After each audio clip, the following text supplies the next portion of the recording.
Area shadows are a more realistic alternative to shadow maps. They don't respect transparency, but area shadows do respect distance. I've got a slightly modified version of my logo here, in which you can see part of the logo is very close to the backdrop and part of it is pretty far away from the backdrop. Let's do a rendering of this with just default shadow maps. Click on Render. And you can see, although I've got a little bit of a soft edge to the shadow, it's a consistently soft edge across the entire surface here. To be more convincing, what we would want is a sharp shadow here and a softer shadow over here. And I can do that using advanced ray trace shadows, and I can also use area shadows, which are a little bit faster to calculate. I'll select the light and go to the Modify panel, and I want to choose area shadows as my shadow type. Click on that. I'll go up here and re-render this view. And that's a default area shadow. You can see that it's sharper here and softer over here. The quality isn't that good, but we will change that up. I'd also like to show you how to use region render so that you can render just part of a frame and not have to wait for the entire thing to render each time.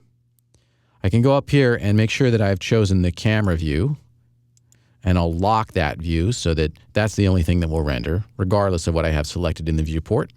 I'll go over here to Area to Render, and I'll choose Region. And now I get a red box around my rendering, and I can resize that box to enclose just the area that I need to render. I'll click the Render button. You'll see that's the only part that renders. Now I'll go back to my light parameters, and I'll start adjusting the area shadow parameters. I'll open up the area shadows rollout, and you'll see the basic options here. Rectangle light. The light itself is a point source, but for the purposes of shadow calculation, the light is considered to have some area, and we can choose different shapes for that area, rectangle, disc, and so on. And the size is controlled by these dimensions here. The larger the area light dimensions are, the softer the shadows will be overall. If I set this to a value of, let's say, 24 inches, press the Tab key and 24 inches, click Render over here and it'll just render that region again. Now you can see I'm getting a much softer result. To control the quality, I'll have to go up here to the anti-aliasing options. The integrity is essentially the accuracy of the shadow.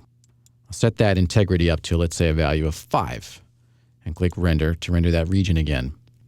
And you can see that although it's looking kind of grainy, it's more accurate. To improve the graininess, I'll go over here to Shadow Quality and set it to a value of, let's say, 10. And as you can see, it takes longer to render. Every shot that you do is going to need to be tuned. The shadows are going to be slightly different in each situation.